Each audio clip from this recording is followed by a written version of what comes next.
기도하신 여러분 주님의 이름으로 환영합니다. 오늘도 하나님 만날 기쁨이 넘치는 수요예배가 되기를 간절히 소원합니다.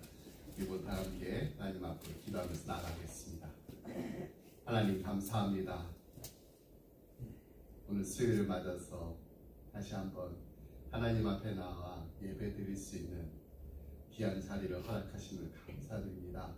하나님 예배 자리에서 하나님 만나 기쁨이 넘치게 해주시옵시고 하나님의 음성을 듣게 될 뿐만 아니라 하나님의 터치하시는 말미암아 우리의 심령이 새로워지고 다시금 온전히 주님만을 바라볼 수 있는 하나님 앞에 온전히 쓰임받게 되는 시간이 되길 원합니다. 하나님 저희들 말씀을 들으면서 말씀에 도전받게 하시고 은혜받게 하시며 무엇보다도 결단하며 또 하나님 앞으로 나아갈 때 이제 남은 그 3일을 하나님 앞에 더 귀하게 쓰임받게 해주시옵시고 또 하나님 앞에 기도하며 나아갈 때 하나님 저희들의 세밀한 신음소리에도 응답하시는 하나님의 사랑의 음성을 듣게 하시고 또 하나님 바라보라는 것은 거룩하신 하나님을 마음껏 소리 높여 찬양할 때 하나님 저희들의 찬양을 기뻐 받아주시고 하나님 홀로 영광 받아 주시옵소서.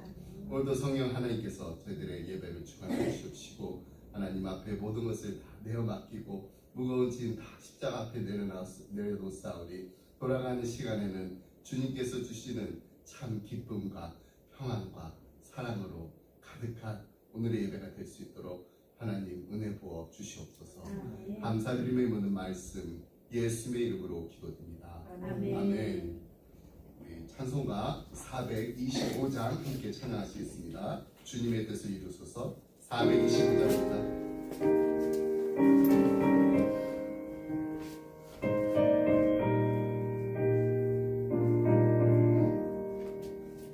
주님의 뜻을 이루소서. 고요한 중에 기다리니 진흙과 같은 날 빚으사 주님의 형상 만드소서.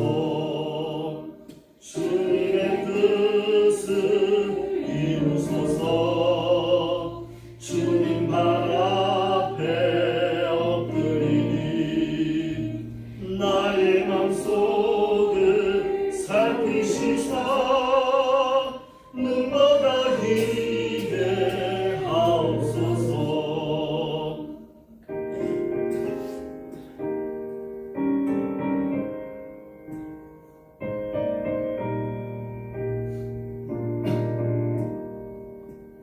주님의 뜻을 이루소서. 병들어 몸이 피곤할 때 권능의 손을 내게 펴사 강건케 하여 주옵소서. 주님의 뜻을 이루소서. 온전히 나를 주장하사 주님과 함께 동행하는 만민이 알게 하옵소서.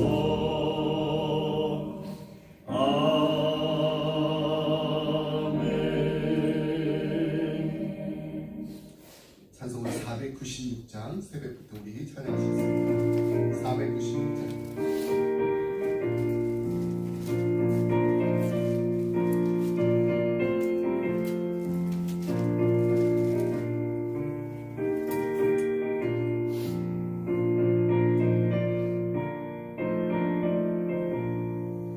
새벽부터 우리 살아남으로써 저녁까지 신을 부려봅시다.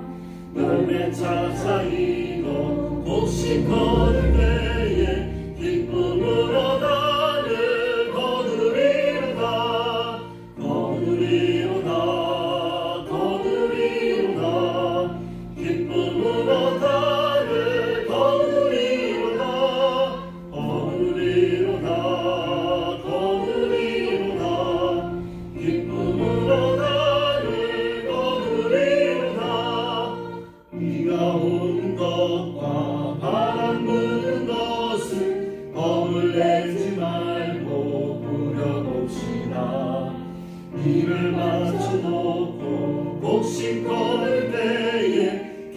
기쁨으로 나를 거두리로다 거두리로다 거두리로다 기쁨으로 나를 거두리로다 거두리로다 거두리로다 기쁨으로 나를 거두리로다.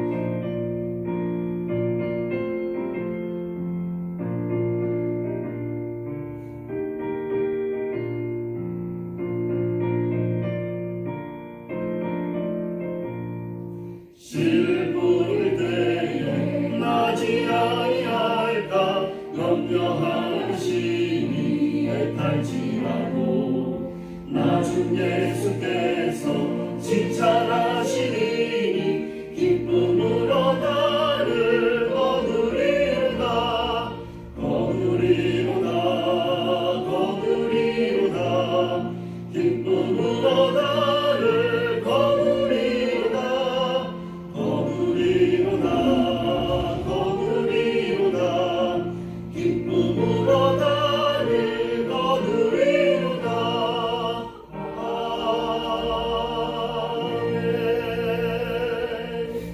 아멘. 남께는 말씀은 사도행전 11장 19절로 26절 말씀. 사도행전 11장 19절로 26절 말씀. 우리 지난주에도 이 같은 본문으로 말씀을 읽었는데 오늘 19절로 26절 말씀 한 절씩 읽도록 하겠습니다.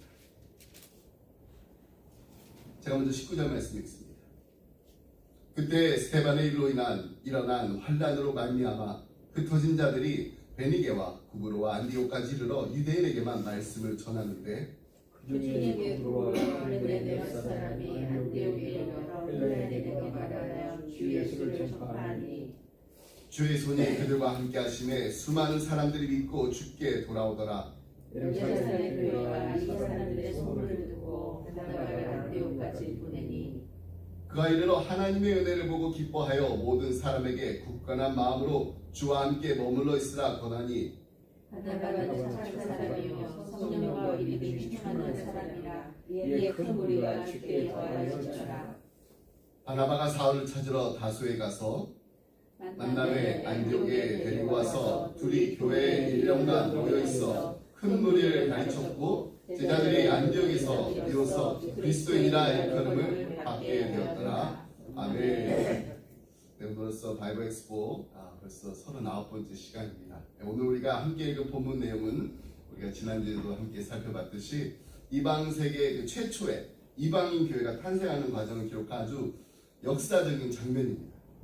안디옥 교회는 이 지중해의 섬 구브로 그리고 북아프리카 항구 도시 구레네에서 온 이 몇 사람에 의해서 태동되었습니다.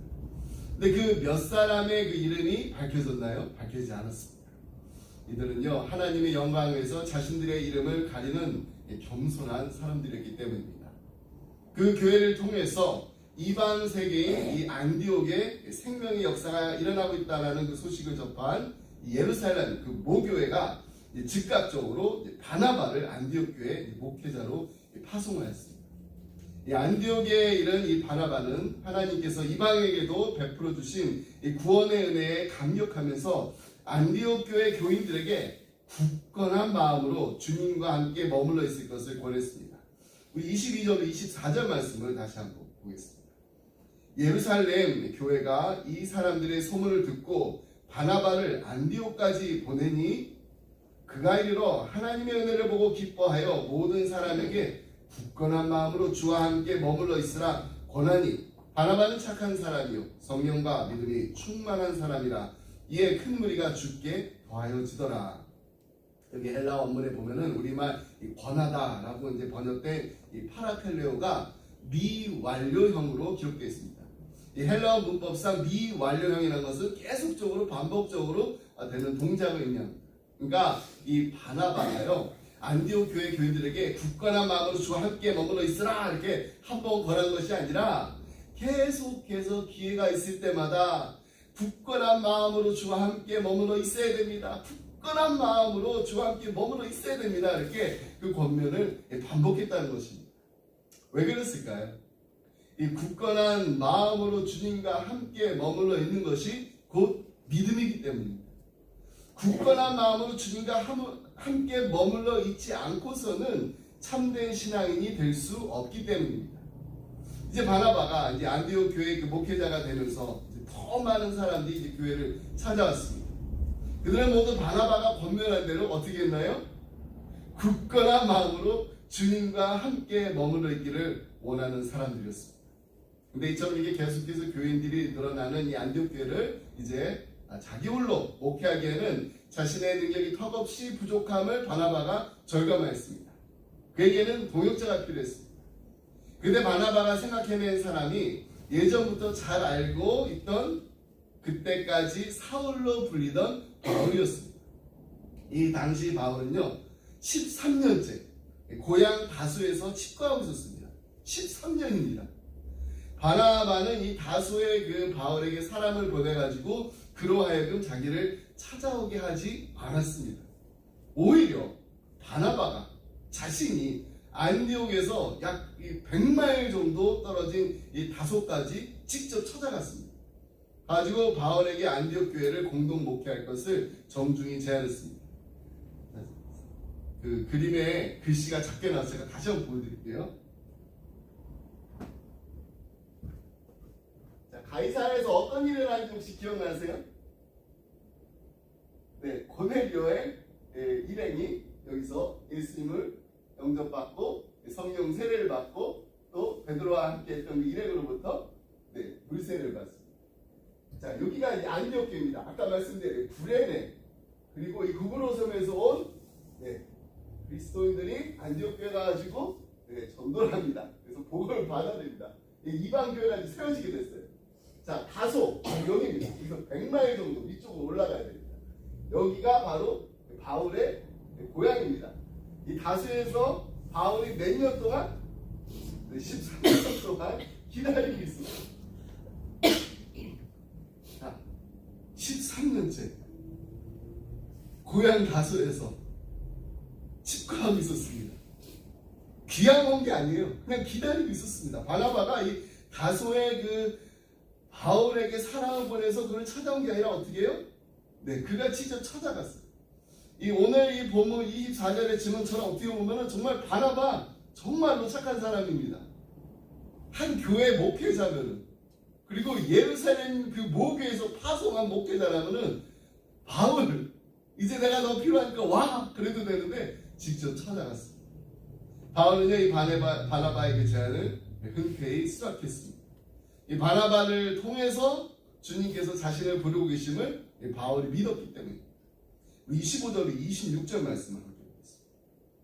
바나바가 사울을 찾으러 다소에 가서 만남에 안디옥에 데리고 와서 둘이 교회에 1년간 모여 있어 큰 무리를 가르쳤고 제자들이 안디옥에서 비로소 그리스도인이라 일컬음 받게 되었더라. 오직 주님의 뜻에 순종하여서 무려 13년 동안이나 고향 다소에서 칩거하던 이 바울이 또다시 주님의 뜻에 순종하여서 마침내 고향 다소를 벗어나서 이제 바나바와 함께 안디옥을 향하게 됐습니다. 자, 근데 여러분 한번 생각해 보세요. 내가 만약에 바울의 입장이었으면 어땠을까? 바울은요 이방인을 위한 하나님의 도구로 택함을 받은 사람이었습니다. 바울은 다메섹 도상에서 주님의 그 부르심을 받는 그 즉각 다메섹에서 그리고 그 뒤에는 예루살렘에서 이 복음을 전하려고 했습니다. 근데 하나님께서 허락하지 않으셨어요. 오히려 하나님께서는 우리가 이미 알고 있는 것처럼 사도행전 9장 30절부터 바울을 그의 고향 다소에 칩거하게 하셨습니다. 우리가 사도행전 이 9장에서 살펴봤듯이 이 다메섹 도상에서 예수님 만난 후 이 바울이 눈을 떴으나 아무것도 볼 수가 없었습니다. 그래서 사람들의 손에 이끌려가지고 사흘 동안 이렇게 보지 못하고 먹지도 마시지도 아니하고 있었는데 하나님의 그 환상을 본 아나니아가 사울을 찾아와서 안수를 합니다. 그렇게 돼가지고 이제 바울이 다시 볼 수 있게 됐어요. 음식을 먹고 다시 기력을 되찾을 수 있었습니다. 강건해진 뒤에 다메섹에 있던 그 제자들과 함께 며칠 있다가 그가 한 일이 무엇인가요? 즉시로 각 회당에 나와가지고 예수님이 하나님의 아들임을 전하기 시작합니다. 이제 다메섹에 있던 그 유대인들이 이제 그 바울이 선포한 복음을 듣고 막 당황하기 시작합니다. 당황한 정도로 그친 것이 아니라 그를 죽이고자 공모까지 합니다. 이 계획을 알게 된 그의 제자들이 이제 밤에 사울을 어떻게 하나요? 광주리에 담아가지고 성벽에다 이렇게 달아서 내리게 해가지고 피신을 시킵니다.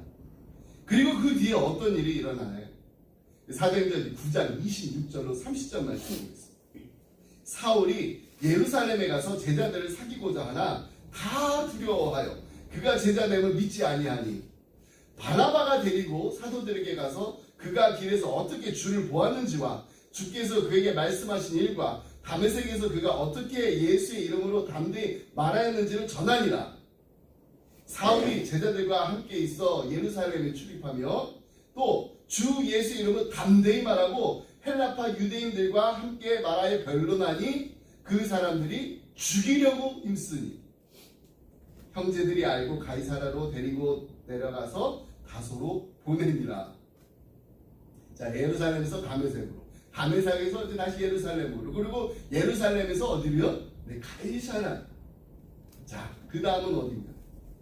땅 끝까지 이르러 복음을 전하러 파송된 게 아니라 그냥 그의 고향 다소입니다. 그리고 그는 거기서 13년이라는 세월을 보냅니다. 이는 바울로 하여금 자신의 능력을 의지하는 그 교만함을 버리고 오직 하나님만 의지하는 낮고 낮은 마음의 그 겸손한 도구로 빚어주시기 위함이었습니다. 바울은요, 하나님 뜻에 순종했습니다. 13년 동안 기다리다가 정말 이제 나 나가야 되는데 언제 가야 되지, 그런 마음이 들지 않았을까요? 내 다소로 가서 기다려. 고향에서의 그 집거가 언제 끝날지, 언젠간 주님이 나를 다시 부르실 텐데, 근데 언제 끝날지, 어떻게 또 고향을 벗어나야 될 것인지, 그 후에 또 무엇이 어떤 일이 일어날 것인지 전혀 알지 못했습니다. 그저 그냥 매일매일 주어진 상황 속에서 하나님의 말씀에 순종하며 살 뿐이었습니다. 나 하나님께서 마침내 하나님께서 작성하신 그때가 되었을 때 하나님께서는 어떻게 했나요? 베드로로 하여금 가이사랴의 이방인 고넬료에게 복음을 전하게 하셨습니다. 자, 그 다음에 이제 이방인도 구원을 받았다는 소문이 막 사방으로 퍼지게 하셨어요.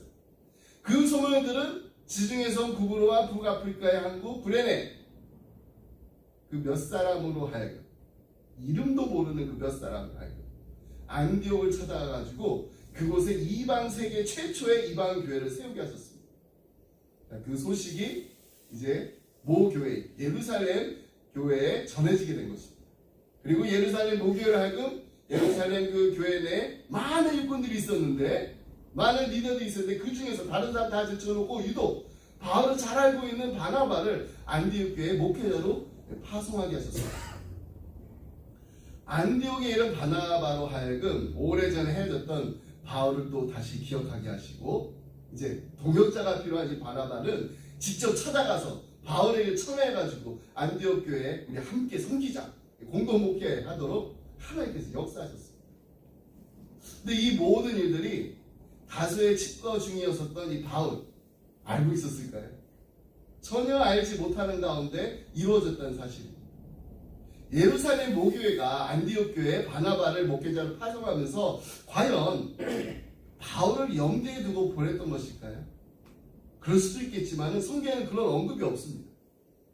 다만 바나바가 안디옥 교회에 갔기 때문에 바울을 불렀던 것이지, 그렇지 않고 바울을 잘 알지 못하는 그런 리더가 갔더라면은 아마도 바울은 계속해서 다소에서 기다려야 했을 것입니다. 그리고 또 어떤 일이 있었죠?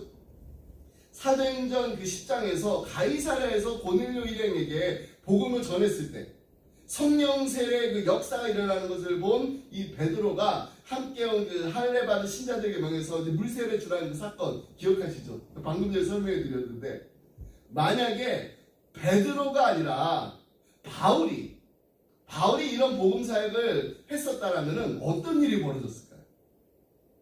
어떻게 보면은 이방인의 사도로 부름을 받은 이 바울이 이 일을 처음으로 했어야지 이게 더 적합하지 않았을까요? 근데 그렇지가 않습니다. 베드로가 예루살렘에 돌아갔었을 때 얼마나 많은 비난을 받았습니까? 어떻게 예루살렘 그 교회의 지도자라고 하는 당신이 무할례자 집에 들어가가지고 함께 먹고 마시고 함께 할 수 있었냐고 막 할례자들이 들고 일어났었습니다.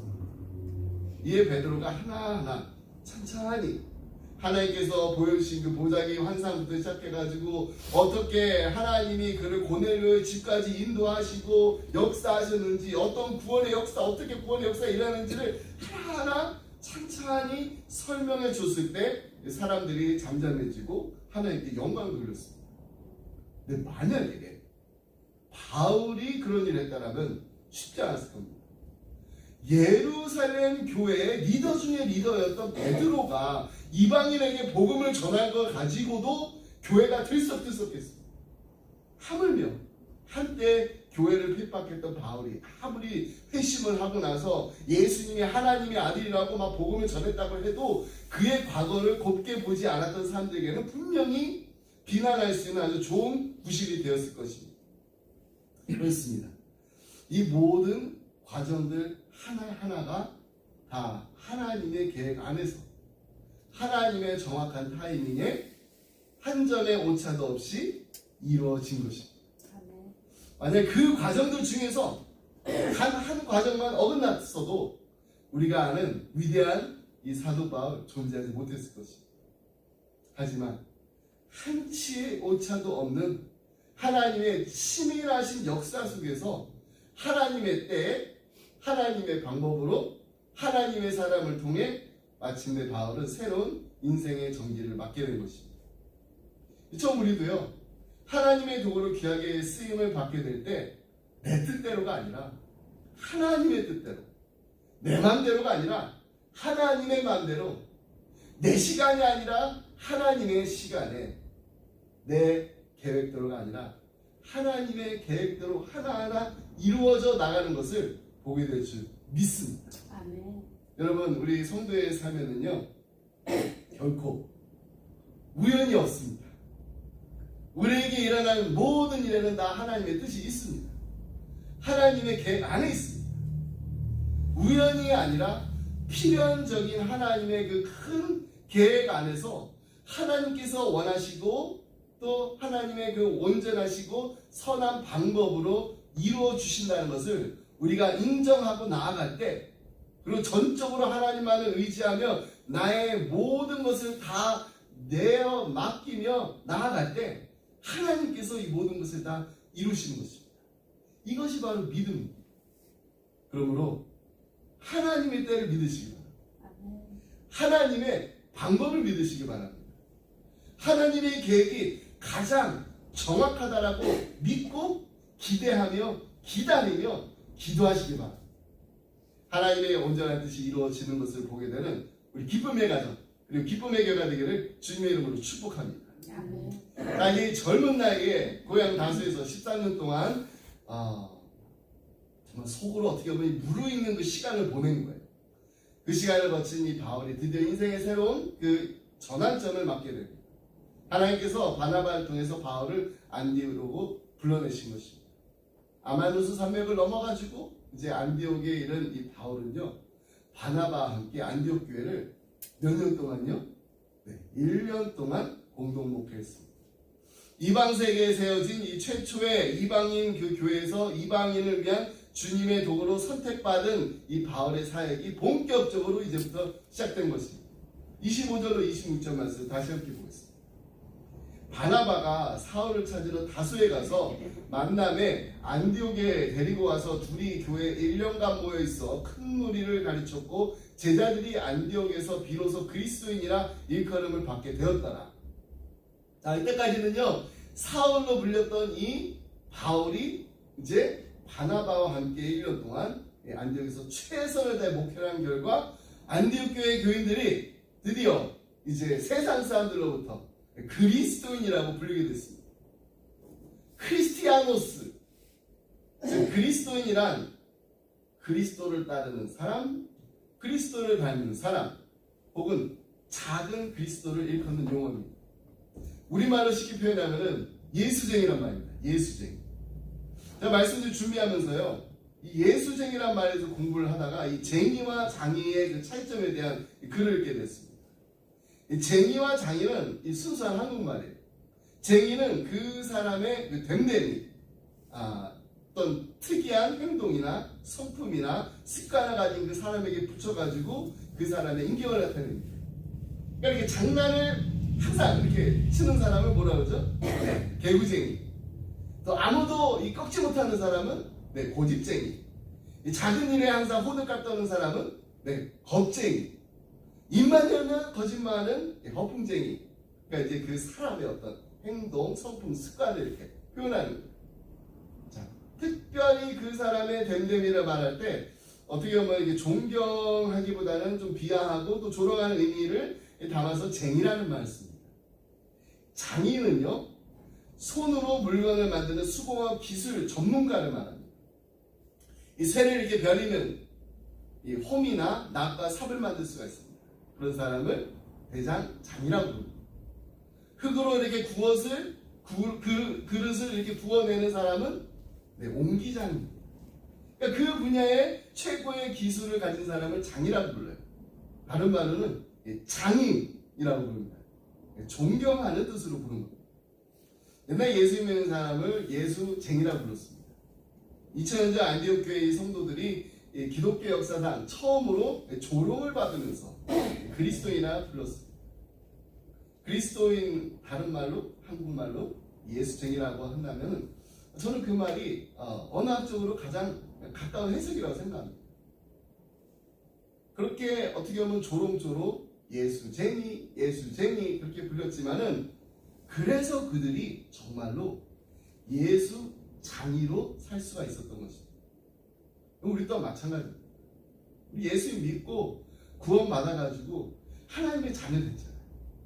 하나님의 자녀된 우리 그리스도인들이 어떻게 보면 세상적인 관점 봤을 때 분명히 예수쟁이가 맞아요. 겸손하고 온유한 그 예수님의 그 마음을 담고 또 종의 그 모습으로 오신 예수님처럼 자신을 낮추고 섬기는 그 삶을 살기 때문에 예수 장인입니다. 항상 예수님을 주님으로 모시고 섬기며 예배하며 삽니다. 자신을 희생하며 사는 어떻게 보면 어리석은 사람이 우리 예수 장이에요. 남과 싸우면은요 차라리 저주입니다. 희생을 합니다. 바보 같습니다. 돈과 명예, 풍요로움을 추구하면서 그것을 섬기며 살아야 세상에서는 똑똑한 사람인데 십자가에 달려 죽은 돌아가신 그 예수님만 섬기고 하나님을 예배하면서 희생하며 섬기며 손해보며 사는 영락없는 예수쟁이 맞습니다. 그러나 우리의 바보 같은 삶을 통해서 정말 아름다운 최고의 장인만이 빚어낼 수 있는 최고의 작품들이 만들어집니다. 성령의 열매를요 주렁주렁 맺고 삽니다. 세상 사람들 성령의 열매 맺지 못합니다. 사랑이라 화평 인내 자비 양성 충성 온유 절제 예수의 손에 잡힌 정말로 예수 장인이 바로 예수쟁이인 우리들입니다. 그렇게 바보스럽게 살면서 우리는 우리 이웃들에게 항상 기쁜 소식을 전하면서 살고 있습니다. 죄와 병마와 가난과 또 절망 속에 사는 사람들에게 복음을 전하면서 저들을 또 위로하고 또 살리고 예수님의 따뜻한 사랑을 나눠주는 삶을 살고 있습니다. 이게 장인의 삶입니다. 걸림돌이 아니라 디딤돌이 돼가지고 다시금 일어서게 하는 복의 근원이 되는 빛과 소금으로서 이 땅을 살아가는 예수 장인, 그 예수 장인들이 바로 우리들 것이 아무나 할 수 있는 게 아니에요. 오직 하나님께서 부르신 하나님의 자녀들, 그리스도인들, 예수님을 닮아가는 사람들만이 예수쟁이만이 이렇게 살 수가 있어요. 그렇습니다. 예수쟁이로 살아가는 사람은요 분명히 예수장이가 될 수 있습니다. 제가 신학교 다니면서 읽었던 책 중에 가장 인상에 남고 또 제 가슴속에 깊이 새겨진 책이 있습니다. 여러분이 요즘 책들이 참 많이 나오는데 이게 정말 고전 중에 고전이에요. 기독교. 중세기 독일의 그 수도사인 영성작가 이 토마스 아 캠피스가 쓴 그리스도를 본받아. 영어 제목이 Imitation of Christ. 그리스도의 모방이에요. 모방. 사도 바울이 고린도전서 11장 1절에서 말한 것과 같습니다. 내가 그리스도를 본받는 자가 된 것 같이 너희는 나를 본받는 자 되라. 저는 이것이야말로 예수쟁이로 사는 그리스도인들만이 할 수 있는 아름다운 고백, 담대한 고백이라고 생각합니다. 그리스도처럼 말하고 그리스도처럼 섬기고 그리스도처럼 행동하며 가는 곳곳마다 머무는 자리마다 예수 그리스도의 향기가 흘러 넘치는 삶을 우리가 살아야 됩니다. 초대교회 시절 안디옥 그 시민들, 교인들이 아닙니다. 시민들이요. 당시 예수님의 제자들에게서 이런 그리스도의 냄새를 맡았던 것입니다. 교회 바깥에 있던 사람들이 교회 안에 있었던 이 그리스도의 향기를 맡을 수가 있었던 거죠. 그래서 우리 크리스티아노스, 그리스도에 속한 사람, 그리스도를 따른 사람 이렇게 불렀던 거죠. 근데 이 안디옥교회 이 성도님들이 정말 신앙생활을 오래오래 하신 신앙의 연륜이 아주 깊으신 그런 분들이었나요? 아닙니다. 불과 몇 년이요? 바나바하고 바울이 몇 년 동안 같이 1년 동안 사역했던 곳이 1년밖에 안 됐는데도 이들의 정말 삶에는 변화의 흔적이 드러났던 것입니다. 이에 대해서 이동원 목사님이 하신 말씀이 있습니다.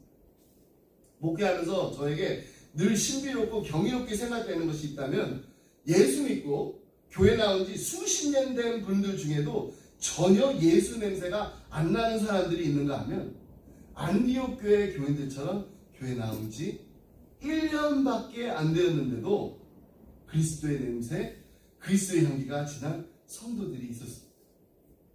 근데 이게 이동원 목사님만 목회하시면서 경험한 거예요.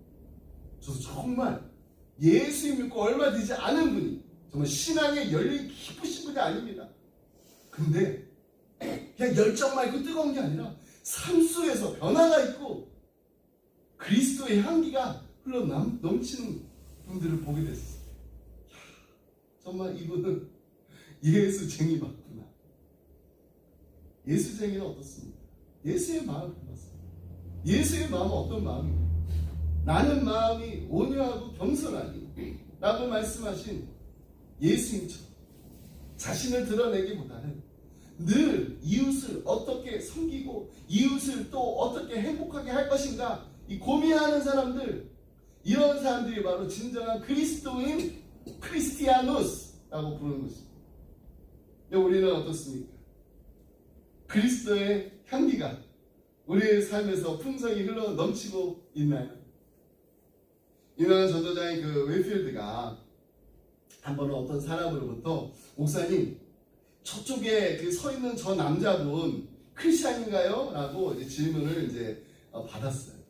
그래서 웨필드 목사님 이렇게 대답했다. 잘 모르겠습니다. 아직 제가 그의 부인되는 사람과 이야기를 나눠보지 않았거든요. 동문서답처럼 어떻게 보면 들릴 수 있어요. 하지만 그의 말에는 정말 깊은 진리가 숨어져 있습니다. 그것은 바로 교회 다니면서 우리가 입으로 주여 주여 한다고 다 크리스찬이 아니라는 것입니다. 그가 진정한 크리스찬인지 아닌지를 알려면은 가정에서 그의 인격이 어떻게 비춰지고 있는지를 그의 아내로부터 들어봐야 한다는 뜻이래요. 우리의 가정에서, 우리의 교회에서, 그리고 우리 이웃들에게 그리스도의 향기가 얼마나 아름다운지 우리의 삶으로 그 아름다운 향기를 전하는 예수쟁이, 예수 장인들이 다 되시기를 주님의 이름으로 축복합니다. 아멘. 말씀을 들으면서 토마스 아 캠피스 그리스도를 본받아 이 책에 나오는 겸손한 복종이라는 글을 나누도록 하겠습니다. 누가 그대를 편들고 누가 그대를 반대하는지에 대해 너무 많이 생각하지 마라. 다만 자신이 어떠한 사람인지 생각하고 하나님이 모든 일에서 그대와 함께 하실 것인지 대해 염려하라. 선한 양심을 지녀라. 그리하면 하나님께서 그대를 온전히 방어해 주실 것이다. 어느 누구도 하나님의 도우심을 받는 사람에게 악을 행해 해를 끼칠 수 없다. 만약 그대가 잠잠히 고난을 참으면 틀림없이 주님의 도우심을 볼 것이다. 주께서는 그대를 구하실 적절한 시기와 방법을 알고 계시므로 그대는 마땅히 자신을 하나님께 의탁해 할 것이다. 그대를 도우시고 모든 혼란에서 건지시는 것이 하나님의 의도이다. 다른 사람에게서 우리의 약점을 지적받는 것은 종종 우리를 더 겸손하게 만듦으로 매우 유익하다. 자신의 잘못을 인정하고 겸손히 행하는 사람은 쉽게 다른 사람의 화를 누그러뜨릴 수 있다. 하나님은 겸손한 자를 보호하시며 그를 구원하신다. 또한 하나님은 겸손한 자를 사랑하셔서 위로하시며 그를 가까이 끄시고 그에게 큰 은총을 내리신다.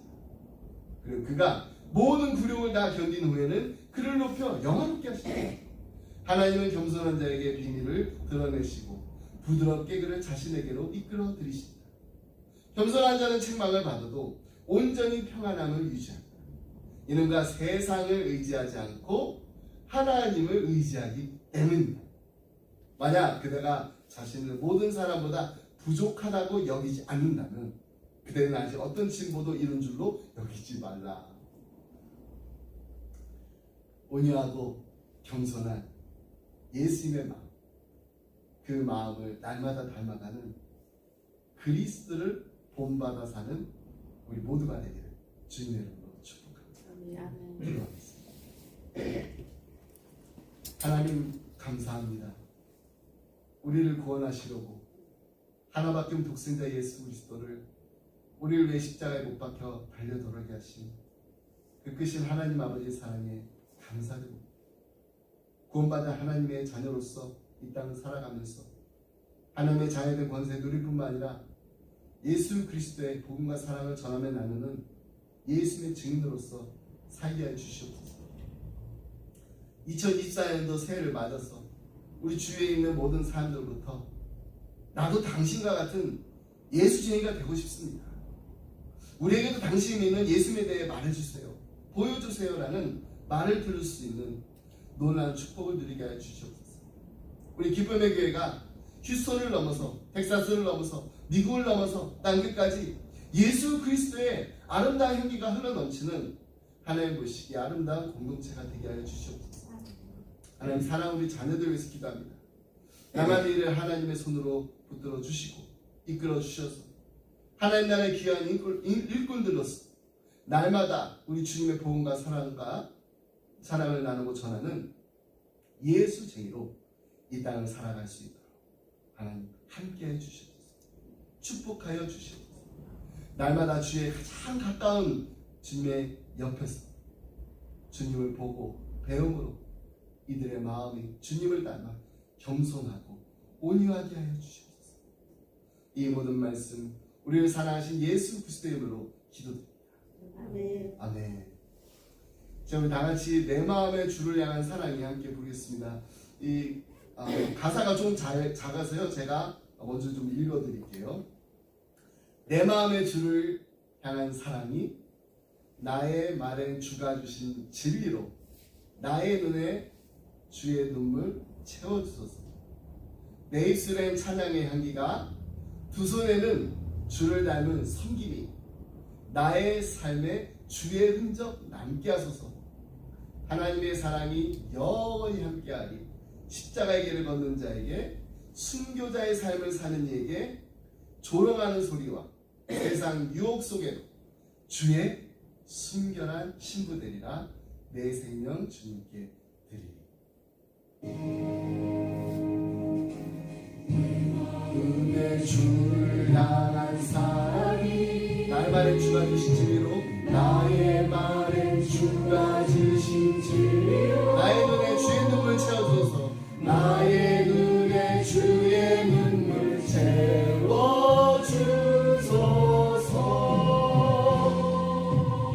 내 입술에 찬양의 향기가 내 입술에 찬양 손에는 주를 닮은 성님 나의 삶의 주의 흔적 남게 하소서 나의 삶의 주의 흔적 남게 하소서 하나님의 사랑이 영원히 함께하리 하나님의 사랑이 영원히 함께 십자가의 길을 걷는 자에게 나의 길을 걷는 자 순교자의 삶을 사는 이에게 순교자의 삶을 사는 이에게 조롱한 하는 소리와 세상 영 속에서도 조롱하는 소리와 세상 유혹 속에도 주의 순결한 신부가 되리라 내 생명 주님께 드리리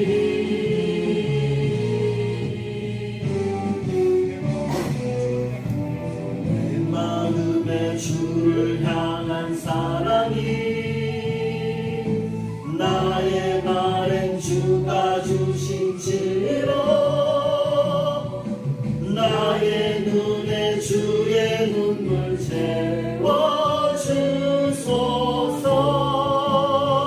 채워주소서 내 입술에 찬양의 향기가 두 손에는 주를 닮은 섬김이 나의 삶의 주의 흔적 남게 하소서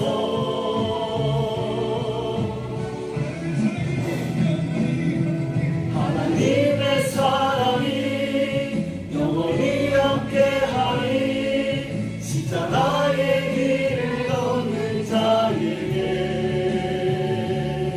순교자의 삶을 사는 이에게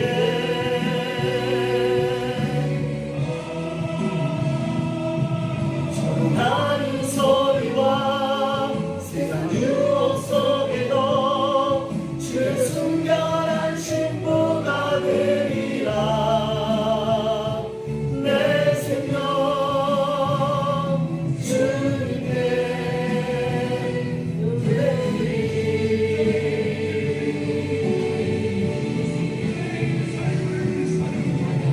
내 사랑이 영원히 함께하리 십자가의 길을 걷는 자에게 순교자의 삶을 사는 이에게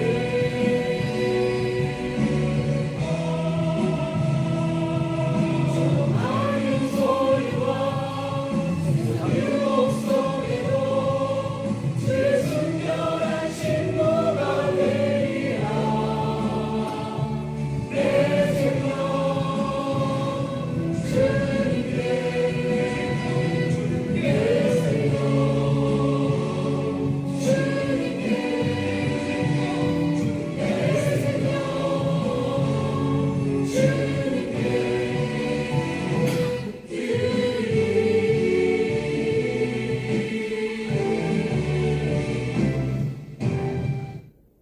아멘. 기도하겠습니다. 이제는 우리 주 예수 그리스도의 은혜와 하나님 아버지의 그 크신 사랑과 성령님의 감동하마 교통하시 하나님 우리 인생의 모든 것이 다 우연으로 이루어진 것이 아니라 하나님의 계획 안에서 모든 것이 완전하게 하나하나 이루어진 것임을 믿음으로 고백합니다. 하나님 하나님의 자녀로 우리를 부르셨사오니 하나님의 도구로 마음껏 사용하여 주시옵소서. 하나님께서 원하시는 곳에서 하나님께서 뜻하시는 곳에서 하나님 나라의 일꾼으로 귀하게 쓰임받기 원합니다.